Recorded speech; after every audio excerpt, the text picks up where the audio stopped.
밀라노의 라 스칼라의 완벽을 숭배하던 음악 감독에게 전혀 예상치 못한 변곡점이 찾아왔습니다. 고전의 성전이라 불리는 이곳에서 그녀의 마음을 단번에 사로잡은 것은 눈부신 벨칸토가 아니라 전혀 다른 이국의 선율이었는데요. 오케스트라와 트로트, 두 세계가 충돌하며 불러일으킨 파장은 어떤 감동과 충격을 안겼을까요? 왜 단순한 민요라고 생각했던 노래 한 곡이 그녀의 고정관념을 산산이 부숴버린 걸까요? 그 숨겨진 비밀과 드라마틱한 여정을 지금부터 함께 살펴보겠습니다. 안녕하세요. 저는 엘레트라 로세티이고 이탈리아 밀라노의 이 유명한 오페라 극장의 새로운 음악 감독이에요. 매일 아침은 똑같이 시작됐어요. 일찍 일어나 가장 좋은 옷을 차려입고 곧장 라 스칼라로 향했어요. 이 건물은 저에게 단순한 직장이 아니라 음악의 성전이자 예술의 성당이었어요. 책임감의 무게가 어깨를 짓눌렀어요. 이곳에서는 오직 가장 웅장한 오케스트라만이 공연될 자격이 있고 가장 완벽한 선율만이 이곳을 가득 채워야 한다고 믿었어요. 오늘도 평소처럼 리허설실을 하나씩 둘러보았어요. 첫 번째 방에서는 바이올린 파트가 베르디의 어려운 악절을 연습하고 있었어요. 저는 문가에 서서 팔짱을 낀 채 실수를 단 한 음도 놓치지 않으려 귀를 기울였어요. 한 연주자가 음을 잘못 짚자 저는 발을 탁 튕겼어요. 그 연주자는 제 인상을 보고는 급히 음을 바로잡았고 저는 고개를 끄덕이며 다음 방으로 발길을 옮겼어요. 제 사무실에는 푸치니, 베르디, 모차르트 같은 거장들의 악보가 책상 위에 가득 쌓여 있었어요. 이들이야말로 라 스칼라에 어울리는 유일한 작곡가들이라고 저는 생각했어요. 그들의 복잡한 화성과 정교한 구성만이 진정한 음악적 천재성을 보여준다고 믿었거든요. 저는 수시간 동안 한음 한음을 살피며 오케스트라의 연주를 조금씩 다듬었어요. 오후 햇살이 높은 창문을 통해 비칠 때 문을 두드리는 소리가 들렸어요. 제가 존경하는 스승 조반니 벨루치시였어요. 어릴 적부터 제게 음악을 가르쳐 주셨고 제 꿈을 함께 키워주신 분이에요. 벨루치 씨는 오늘은 색다른 음악을 들어보라고 제안하셨어요. 트로트라고 하는 한국 음악이라고 하셨죠. 저는 즉시 얼굴에 인상을 찌푸렸어요. 한국 트로트라고요? 여기 라 스칼라에서요? 이 음악의 성전이라 불리는 이곳의 한국 민속가요가 과연 비교가 될 수 있을까요? 저는 벨루치 씨에게 그런 음악은 이 성스러운 곳에 어울리지 않는다고 말씀드렸어요. 제 말투가 예상보다 날카로웠지만 제 믿음에는 확신이 있었어요. 위대한 예술은 복잡함과 전통, 그리고 기술적 완벽함을 필요로 해요. 일생을 바쳐 익힌 클래식의 세계와 비교할 수 없는 단순한 외국 음악은 제 마음을 울릴 수 없다고 굳게 믿었거든요. 벨루치 씨는 반박하지 않으셨어요. 다만 고개를 끄덕이시며 신비로운 미소를 지으셨고 복도를 따라 걸어가셨죠. 그의 발걸음 소리가 사라지고 나자 불편한 기운이 가슴 한구석을 누르는 듯 했어요. 그날 저녁 마지막 연주자가 퇴근한 후에도 저는 사무실에 홀로 남아 있었어요. 벨루치 씨의 제안이 머릿속을 떠나지 않았어요. 왜 그분이 바로 저에게 한국 트로트를 추천하셨을까? 트로트는 단순한 민요에 불과해요. 푸치니의 아리아가 주는 복잡한 감정이나 베르디의 힘찬 드라마를 느낄 수 없을 거라고요. 결연한 마음으로 책상 위에 악보 더미로 눈길을 돌렸어요. 그러나 호기심의 씨앗은 이미 깊숙이 뿌리내린 상태였어요. 다음 날 라 스칼라의 높은 창문 사이로 아침 햇살이 따사롭게 쏟아질 때쯤 저는 복도 끝 작은 리허설실을 향해 서둘러 걸었어요. 가장 기대되는 제자 중 한 명인 루카 마리아니 씨와 약속 시간이 늦어지고 있었거든요. 문 앞에 다다랐을 때 낯선 선율이 제 귀를 간지렸어요. 따뜻하고 강렬한 목소리가 제 가슴 깊숙이 스며들어 압박하듯 울렸어요. 저는 손잡이에 손을 얹은 채 잠시 멈춰서 들었어요. 그는 저를 등지고 앉아 스마트폰을 들여다보고 있었어요. 무슨 노래 듣고 있는 거예요? 저는 피아노 위에 음악 폴더를 올려놓으며 물었어요. 한국 트로트예요, 로세티 선생님. 송가인 씨가 트로트를 부르는 영상이에요. 왜 모두 갑자기 이 한국 음악에 관심을 가지는 걸까요? 저는 단호하게 말했어요. 여긴 대중가요 콘서트장이 아니에요. 오후가 되자 저는 책상에 앉아 다음 달 공연 일정을 짜려고 노력했어요. 하지만 머릿속에 송가인 씨의 멜로디가 계속 맴돌았어요. 목소리에는 진솔함과 따뜻함이 가득했죠. 오케스트라에서 요구하는 기술적 완벽함과는 전혀 다른 종류의 완벽함이었어요. 해가 저물었을 때 저는 밀라노의 분주한 거리를 따라 집으로 걸었어요. 자동차 경적 소리, 야외 카페에서 떠드는 사람들, 거리 음악가들의 연주가 도시를 가득 채우고 있었죠. 평소 같으면 이런 소음들을 차단하고 머릿속으로 오페라 아리아를 연주하며 걸었을 텐데 오늘은 그 한국 선율이 계속 제 안을 파고들었어요. 집에 도착할 무렵에는 제가 그 노래를 큰 소리로 흥얼거리고 있었어요. 간단한 저녁을 차려 혼자 부엌 식탁에서 먹었어요. 그러나 멜로디가 머릿속을 떠나질 않았어요. 결국 참지 못하고 컴퓨터를 켜서 검색창에 송가인을 입력했어요. 수십 개의 영상이 뜨자 한 영상을 클릭했어요. 호기심을 채우려고 1분만 들을 작정이었어요. 영상이 부드러운 피아노 도입부로 시작됐어요. 제가 익숙한 복잡한 오케스트라와는 전혀 달랐어요. 그리고 송가인 씨의 목소리가 울려 퍼졌어요. 제 작은 아파트 거실이 갑자기 사라진 것처럼 음악에 온전히 집중하게 됐어요. 생생한 감정, 진심, 진실이 담겨 있었어요. 음정이 조금 꺾이거나 길이가 달라도 오히려 더 완벽하게 들렸어요. 멜로디는 단순했지만 그 안에 담긴 감정은 결코 단순하지 않았어요. 이 노래는 그리움과 희망의 이야기를 전했어요. 한국어 가사를 이해하지 못해도 그 의미가 심장으로 전해졌어요.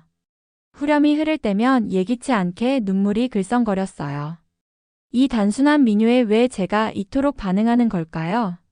영상이 끝나자마자 다시 재생 버튼을 눌렀어요. 가사 번역을 찾아보기도 했어요. 자정이 가까워져서야 컴퓨터에서 물러날 수 있었어요. 머릿속이 가볍고 설렘으로 가득 찼어요. 위험하지만 소중한 무언가를 발견한 느낌이었어요. 겨우 침대로 기어가 누웠지만 쉽게 잠들 수 없었어요. 잠들기 직전에 문득 떠오른 생각이 있었어요. 다른 한국 트로트 곡들은 또 무엇이 있을까? 어떤 가수들이 제 마음을 이렇게 울릴까? 송가인 씨의 목소리를 처음 들은 지 일주일이 지났어요. 단 일주일 만에 제 세상이 완전히 달라졌어요. 매일 일이 끝나면 저는 서둘러 집으로 달려가 컴퓨터 앞에 앉았어요.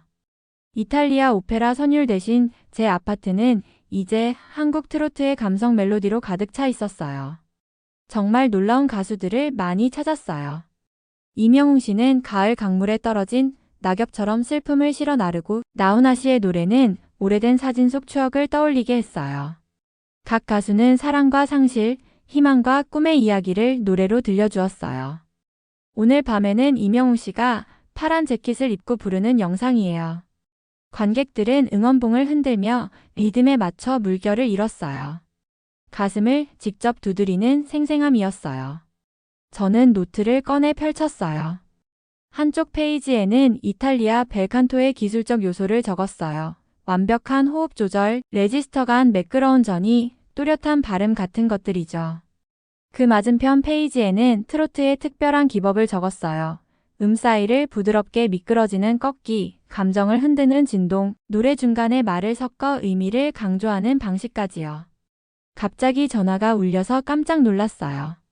벨루치 씨였어요. 엘레트라 씨 몸이 안 좋으세요? 오늘 아침 회의를 안 오시던데. 한밤중에 트로트 공부하며 밤을 새웠던 거예요. 죄송해요, 스승님. 30분 안에 도착할게요. 리허설실에 들어서자 모두가 저를 바라봤어요. 평생 늦은 적이 없는데 오늘 처음 늦었으니까요. 저는 지휘자 단상에 올라서며 모차르트의 피가로의 결혼 연습에 집중하려 애썼어요. 지휘봉을 높이 들자 오케스트라가 연주를 시작했어요. 그런데 뭔가 달랐어요. 지휘할수록 머릿속에는 계속 트로트 선율이 떠올랐어요. 소프라노가 아리아를 부를 때면 문득 송가인 씨가 같은 감정을 어떻게 표현할까 궁금해지더라고요. 리허설 후 저는 사무실로 돌아왔어요. 며칠 사이 제 사무실은 변했어요. 악보만 가득하던 책상 위에 번역된 트로트 가사 출력물들이 놓였고 푸치니, 베르디 초상화 사이사이에 송가인 씨, 임영웅 씨, 나훈아 씨 사진을 붙였어요. 문을 두드리는 소리가 난 뒤 루카 마리아니 씨가 고개를 내밀었어요. 그의 눈이 제 사무실을 보고 커졌어요.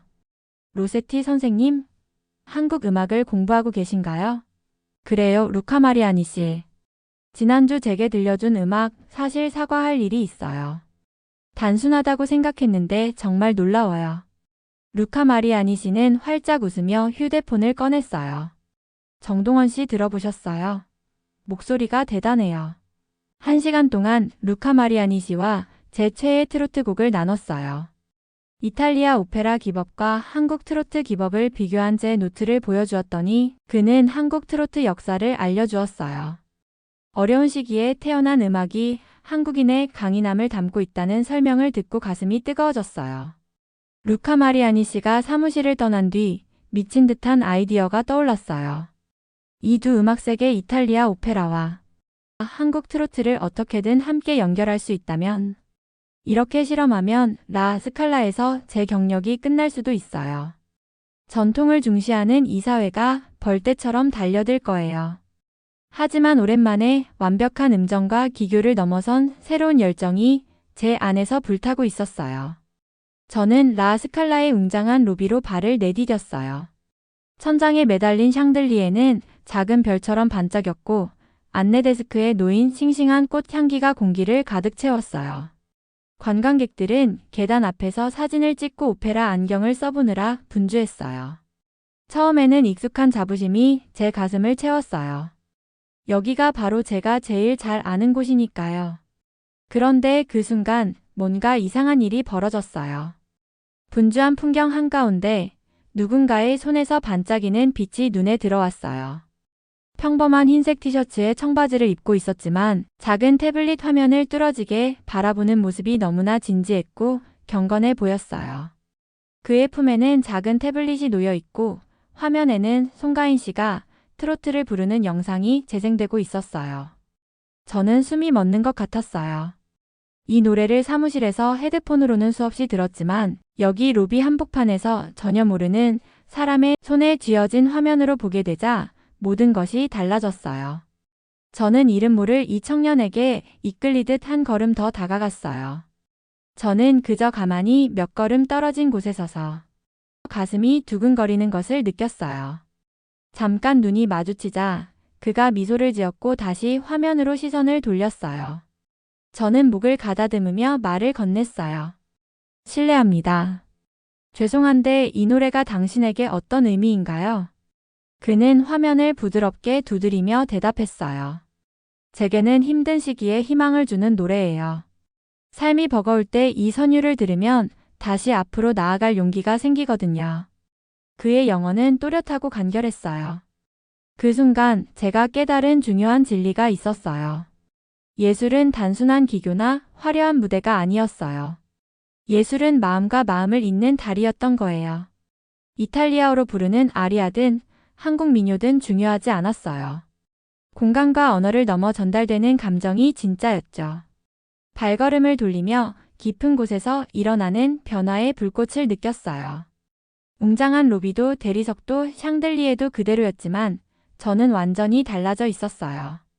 그 순간 저는 한국의 마음 한 조각을 제 가슴 안에 품었어요. 그리고 앞으로 제가 이끄는 모든 선율에는 한 가지 교훈이 담길 거예요. 진정한 음악은 어디에서 오든 모든 영혼에 직접 말을 건넨다는 것을요. 저는 라 스칼라의 무대 위에 서 있었어요. 조명이 꺼져 있었지만 빨간 벨벳 좌석이 호기심 가득한 얼굴들로 가득 찬 모습이 눈앞에 그려졌어요. 오늘 밤 저는 이곳에서 한 번도 들어본 적 없는 연주를 지휘할 거예요. 바로 이탈리아 오케스트라와 한국 트로트의 만남이었어요. 제 뒤에서는 연주자들이 몸을 풀고 있었어요. 바이올린이 부드럽게 음계를 오르내리고 첼로는 먼 천둥처럼 낮게 웅웅거렸어요. 저는 손을 들어 올렸어요. 여러분 집중해주세요 하고 목소리를 높였어요. 오늘은 두세 개를 섞습니다. 한국의 트로트와 오페라의 만남을 연주해 볼 거예요. 방 안에 웅성거림이 일었어요. 몇몇 연주자들이 눈썹을 치켜 올렸죠. 단순한 민요를 클래식 현악기로 연주할 수 있을지 의문인 눈치였어요. 저는 깊이 숨을 들이마셨어요. 믿어보세요 하고 말했어요. 각 음에 담긴 이야기를 느껴보세요. 첫 곡을 시작했어요. 플루트가 부드러운 도입부를 연주하면 저는 바이올린에게 살며시 들어오라고 신호를 줬어요. 얇은 소리에 장막이 피어오르는 것 같았죠. 그때 소프라노가 앞으로 나왔어요. 그녀의 목소리는 맑고 따뜻했어요. 저는 수석 첼리스트 마르코시의 눈을 마주쳤고 그가 고개를 끄덕였어요. 그는 활을 들어 올렸죠. 연습할수록 박동이 더 강해지고 소리가 더 부드럽게 섞였어요. 다음은 임영웅 씨의 발라드였어요. 저는 지휘봉을 내리고 작은 가사지를 들었어요. 이 곡은 추억을 말합니다. 조용히 오케스트라에 전했어요. 저는 박자를 지휘했어요. 첼로가 길고 슬픈 음을 열었고 비올라는 따뜻함을 더해 마치 위로의 포옹 같았어요. 객원 가수의 목소리가 높아지며 트로트 리듬을 살짝 얹었을 때 눈가가 뜨거워졌지만 템포는 흐트러지지 않도록 애써 지켰어요. 음악이 이렇게 살아있는 것처럼 느껴본 적이 없었어요. 무대 옆 어둠 속에서 낮은 속삭임이 들렸어요. 멋진 걸 찾아냈구나. 벨루치 씨였어요. 그는 팔짱을 낀 채 그림자처럼 서서 지켜보고 있었어요. 저는 돌아보지 않고 고개만 끄덕였어요. 그의 존재는 차분한 응원이었어요. 드디어 나훈아 씨의 곡 차례였어요. 저는 지휘봉을 높이 들었어요. 눈을 감고 소리가 제 안을 채우도록 놔뒀어요. 마지막 박자가 울릴 때 제 심장도 뛰었어요. 잠깐의 정적이 흘렀어요. 눈을 뜨자 청중은 기립박수를 치고 있었어요. 박수는 폭포수처럼 쏟아져 발코니를 흔들었어요. 저는 앞으로 걸어나가 허리 숙여 인사했어요. 볼에는 기쁨과 자부심이 섞인 눈물이 맺혔어요. 무대 뒤로 돌아오자 연주자들이 몰려들어 어깨를 두드리며 환히 웃었어요. 연주자조차 트로트가 이런 감동을 줄 줄 몰랐어요 라고 속삭였어요. 웅장한 샹들리에를 올려다보며 미소 지었어요. 그 순간 두 문화 사이에 다리를 놓았다는 걸 확신했어요. 실험은 성공했어요. 트로트와 오페라가 함께 춤출 수 있다는 것을, 그리고 오늘 밤 정말 그렇게 춤췄어요. 다음 날 아침 부드러운 햇살이 침실 창문을 통해 스며들면서 저는 눈을 떴어요. 하늘은 온화한 파란색이었고 멀리서 교회 종소리가 울려왔어요. 오늘은 왠지 달랐어요. 고요하지만 희망이 가득한 느낌이었죠. 저는 편안한 블라우스와 청바지를 입고 부드럽게 옷을 갈아입었어요. 라 스칼라의 웅장한 복도를 따라 내려가다가 작은 변화를 발견했어요. 리허설실 앞 안내판에 트로트와 오페라의 만남 워크숍 전단지가 붙어 있었어요. 송가인 씨, 임영웅 씨, 나훈아 씨 사진이 이탈리아의 유명 작곡가들 포스터 옆에 나란히 서 있었죠. 그 모습에 미소가 절로 지어졌어요. 예전에는 오케스트라, 포스터만 가득했던 벽이 이제 두 전통을 모두 축하하고 있었어요. 아래층 카페에서는 벨루치 씨가 에스프레소 두 잔을 들고 저를 기다리고 계셨어요. 좋은 아침이에요. 엘레트라 씨 하고 한 잔을 건네주셨죠. 그의 눈은 반짝였어요. 오늘 연주를 지휘하는 것을 넘어 당신은 사람들의 마음을 바꾸었어요. 라고 말씀하셨어요. 우리는 함께 앉아 발레 학교 학생들이 로비에서 연습하는 모습을 지켜봤어요. 그들의 움직임은 가벼우면서도 우아했어요. 바람에 흩날리는 꽃잎 같았죠. 저는 트로트 가수들이 리듬에 맞춰 움직이는 모습과 관객들이 함께 웃고 울던 장면을 떠올렸어요. 그 순간 어떤 음악이든 춤처럼 사람을 움직이고 끌어올리며 하나로 모을 수 있다는 것을 깨달았어요. 커피를 마신 후 사무실에 돌아와 새 노트를 펴고 글을 쓰기 시작했어요. 새로운 프로그램 아이디어였죠. 라 스칼라의 세계 목소리라는 제목이었어요. 한국, 브라질, 인도, 서아프리카 등 전 세계 음악가를 초대해 오케스트라와 나란히 그들의 음악을 선보이는 프로그램을 상상했어요. 활기찬 무용수들, 환하게 웃는 관객들, 섞여 어우러지는 리듬이 떠올랐어요. 갑자기 문을 두드리는 소리가 들렸어요. 로비에서 만난 그 젊은 한국 청년이었어요. 그는 화려한 한복 문양으로 포장된 작은 선물 상자를 들고 있었어요. 엘레트라 씨, 그가 부드러운 이탈리아어로 말했어요. 감사의 말씀을 전하고 싶어서요. 저는 상자를 받자마자 열어봤어요. 안에는 세 가수의 이름이 금빛으로 적힌 섬세한 부채가 들어 있었어요. 우리는 한동안 앉아 담소를 나눴어요. 그는 할머니가 김치를 담글 때 트로트를 흥얼거리셨다는 이야기를 들려주었고, 저는 어린 시절 일요일 아침 교회 성가대를 듣던 기억을 이야기했어요.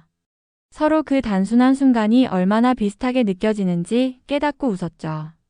한때 너무 멀리 있던 두 세계가 음악이라는 공통분모로 연결된 순간이었어요. 오후가 저물어 저녁이 될 무렵 저는 테라스로 나갔어요. 밀라노의 지붕들이 노을빛에 빛나고 멀리 알프스 산맥이 조용한 수호자처럼 서 있었어요. 시원한 공기를 깊이 들이마시니 차분하지만 생기가 느껴졌어요. 저는 보이지 않는 오케스트라를 지휘하듯 두 손을 들어 올렸어요. 머릿속에서는 새로운 멜로디의 첫 소절이 들렸어요. 오르간 파이프, 트로트 리듬, 그리고 전 세계의 자부심 어린 목소리가 어우러진 화음이었어요. 모든 연령과 배경의 사람들이 이 음악을 듣고 제가 로비에서 느꼈던 그 강렬한 연결을 느끼기를 상상했어요. 오늘 밤 라 스칼라는 또 한 번의 콘서트를 열 거예요. 이번에는 한국과 이탈리아의 젊은 음악가들이 함께 무대에 설 거예요. 관객들은 환호할 것이고 어떤 이는 눈물도 흘릴 거예요. 어떤 일이 닥치더라도 맞설 준비가 되어 있었어요. 왜냐하면 이제 저는 알게 되었으니까요. 음악은 한음 한음이 모여 세상을 바꿀 수 있다는 사실을요. 오늘의 사연 어떠셨나요? 자랑스러운 한국의 트로트가 세계로 뻗어나간 사연이었습니다. 오늘 이야기가 재밌으셨다면 구독과 좋아요를 부탁드립니다. 시청해주셔서 감사합니다.